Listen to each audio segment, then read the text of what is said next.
السلام علیکم۔ کیا آپ جانتے ہیں کہ ایک پوری قوم کیسے چند ہی لمحوں میں نیست و نابود ہو گئی؟ کیا آپ نے کبھی سوچا ہے کہ اللہ کی نافرمانی کا انجام کتنا خوفناک ہو سکتا ہے؟ آج ہم آپ کو ایک ایسی قوم کی کہانی سنانے جا رہے ہیں جو اپنی بدعمالیوں کے باعث اللہ کے عذاب کا نشانہ بنی۔ یہ ہے قوم لوط کی کہانی جو قرآن پاک میں تفصیل سے بیان کی گئی ہے۔ تو بنے رہیں ہمارے ساتھ، کیونکہ یہ کہانی نہ صرف دلچسپ ہے بلکہ ہم سب کے لیے ایک بہت بڑا سبق بھی ہے۔ موضوع شروع کرنے سے پہلے آپ سب سے گزارش ہے کہ آپ ہمارا چینل سبسکرائب کر دیں اور ہمیں فالو کر لیں تاکہ آنے والی تمام ویڈیوز سے آپ مستفید ہو سکیں اور آپ کے علم میں اضافہ ہو سکے۔ حضرت لوط علیہ السلام کا تعارف یہ ہے کہ وہ لوط بن حاران بن طارق ہیں، اور طارق حضرت ابراہیم کے باپ تھے، یعنی حضرت لوط حضرت ابراہیم علیہ السلام کے بھتیجے تھے۔ حضرت لوط اپنے چچا حضرت ابراہیم علیہ السلام کی اجازت اور ان کے حکم سے ان کا علاقہ چھوڑ کر سدوم شہر میں آباد ہو گئے۔ یہ علاقہ کئی بستیوں پر مشتمل تھا جنہیں سدوم، عمورہ، ادمہ، سبویم اور بالعا کہا جاتا تھا۔ یہ شہر زرخیز زمینوں اور خوبصورت مناظر سے بھرپور تھے، لیکن ان کے لوگ اخلاقی طور پر بہت گر چکے تھے۔ قوم لوط فحاشی، بے حیائی اور دیگر سنگین گناہوں میں ملوث تھے۔ انہوں نے ایسی بے حیائی کے کام کی بنیاد ڈالی جو ان سے پہلے کسی کے تصور و خیال میں بھی نہ تھی۔ وہ لڑکوں سے بدفعلی کرتے تھے اور عورتوں کے قریب نہ جاتے تھے۔ قوم لوط فاسق و فاجر تھے اور بدترین کافر تھے۔ اللہ نے ان کی ہدایت کے لیے حضرت لوط علیہ السلام کو بھیجا۔ قوم لوط اغلام بازی کے مرتکب تھے۔ اغلام بازی سے مراد یہ ہے کہ وہ اپنی جنسی تسکین اور تفریح کے لیے لڑکوں کا استعمال کرتے تھے۔ حضرت لوط علیہ السلام نے اپنی قوم کو توحید کی دعوت دی اور انہیں فحاشی اور بے حیائی سے روکا۔ آپ نے فرمایا، اے میری قوم، اللہ کی نافرمانی مت کرو اور فحش کاموں سے باز آ جاؤ، یہ کام تمہاری تباہی کا سبب بنیں گے۔ حضرت لوط علیہ السلام نے اپنی قوم سے کہا کہ تم ایسی بے حیائی کا کام کیوں کرتے ہو جو کہ تم سے پہلے پوری دنیا میں کسی نے نہیں کیا؟ تم اپنی خواہش نفسانی پوری کرنے کے لیے عورتوں کی بجائے لونڈوں پر گرتے ہو۔ حقیقت یہ ہے کہ تم لوگ حد سے گزر جانے والے ہو۔ لیکن قوم لوط نے ان کی بات کو جھٹلایا اور انہیں جھوٹا قرار دیا۔ قوم لوط حضرت لوط سے بولے، اگر تم زیادہ پاک بننا چاہ رہے ہو تو اس بستی کو چھوڑ دو اور ہمیں ہمارے حال پر چھوڑ دو۔ قوم لوط اپنی بدعمالیوں پر فخر کرتے تھے اور کہتے تھے، اگر تم سچے ہو تو ہمارے اوپر عذاب لے آؤ۔ ان کا یہی غرور اور سرکشی ان کی تباہی کا سبب بنا۔ قوم لوط اس قدر کن ذہن اور بد اخلاق تھی، وہ ہمیشہ یہ کہتے ہوئے حضرت لوط کو جھٹلاتے کہ تم نہیں جانتے کہ ہم اپنی عورتوں میں بالکل دلچسپی نہیں رکھتے اور ہماری غرض کیا ہے۔ حضرت لوط بے بسی میں یہ لفظ کہتے کہ کاش میرے پاس اتنا اختیار اور طاقت ہوتی کہ میں تمہیں وہ سزا دیتا جس کے تم مستحق ہو، کیونکہ تم نے گالی نما بات مجھ سے کہی ہے۔ جب قوم لوط کی سرکشی حد سے بڑھ گئی تو اللہ نے ان پر عذاب نازل کرنے کا فیصلہ کر لیا۔ اللہ نے خوبرو نوجوان لڑکوں کی صورت میں زمین پر فرشتوں کو بھیجا تاکہ یہ فرشتے حضرت لوط علیہ السلام کو ان کی قوم پر آنے والے عذاب کی خبر دے سکے۔ جب فرشتے حضرت ابراہیم علیہ السلام کی بستی سے گزر رہے تھے تو حضرت ابراہیم علیہ السلام نے ان کو پہچان لیا۔ حضرت ابراہیم علیہ السلام نے ان سے آنے کی وجہ پوچھی تو فرشتوں نے بتایا کہ وہ حضرت لوط کو ان کی قوم پر آنے والے عذاب کی خبر دینے آئے ہیں۔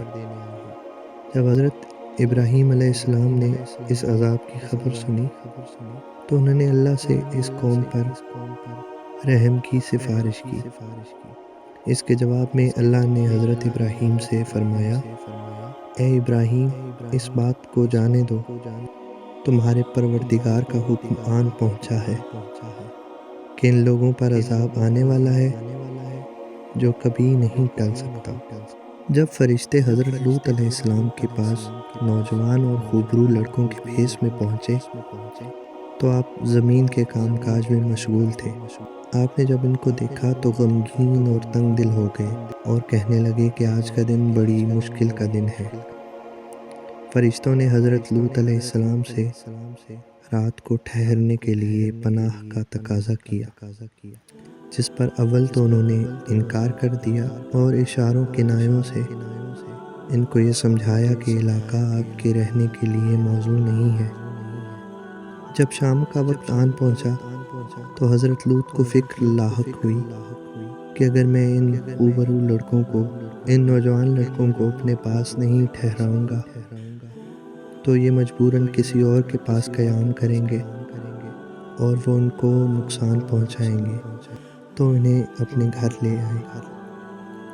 اور قوم لوط کچھ ہی دیر میں ان کے گھر پر حملہ آور ہو گئی اور ان نوجوان لڑکوں کو اپنی لپیٹ میں لینے کی کوشش کی، مگر حضرت لوط علیہ السلام نے دروازہ نہ کھولا اور اندر سے ہی ان کو بتایا کہ یہ میرے مہمان ہیں، ان کو نقصان نہ پہنچاؤ، خدا سے ڈرو اور مجھے رسوا نہ کرو۔ مگر اہل شہر بضد تھے اور مسلسل اندر داخل ہونے کی کوشش کر رہے تھے۔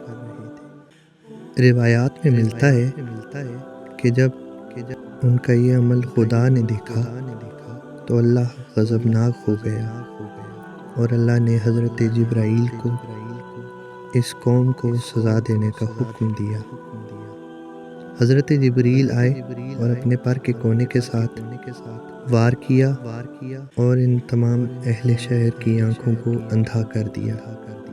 یہاں تک کہا جاتا ہے کہ ان کے چہروں پر آنکھوں کا نام و نشان تک نہ رہا، تو وہ لوگ دیواروں کو ٹٹولتے ہوئے واپس چلے گئے، مگر اس کے ساتھ ساتھ اللہ کے رسول کو دھمکاتے رہے اور کہنے لگے کل آنے دو اور دیکھنا ہم تمہارا کیا حال کریں گے۔ جب قوم لوط کی سرکشی انتہا کو پہنچ گئی تو فرشتوں نے اپنی اصل شکل ظاہر کی اور حضرت لوط کو بتایا کہ وہ اللہ کے بھیجے ہوئے فرشتے ہیں۔ فرشتوں نے حضرت لوط سے کہا کہ ہم آپ کی قوم کو تباہ کرنے کے لیے بھیجے گئے ہیں، آپ اپنے اہل خانہ کو لے کر نکل جائیں اور پیچھے مڑ کر نہیں دیکھیں۔ حضرت لوط علیہ السلام نے فرشتوں کی ہدایات پر عمل کیا اور اپنے اہل خانہ کو لے کر نکل گئے۔ ان کے ساتھ ان کی 2 بیٹیاں تھیں جو ایمان لے آئی تھیں، لیکن حضرت لوط علیہ السلام کی بیوی جو کافر تھی نے ان کی بات نہ مانی اور شہر میں ہی رہ گئی۔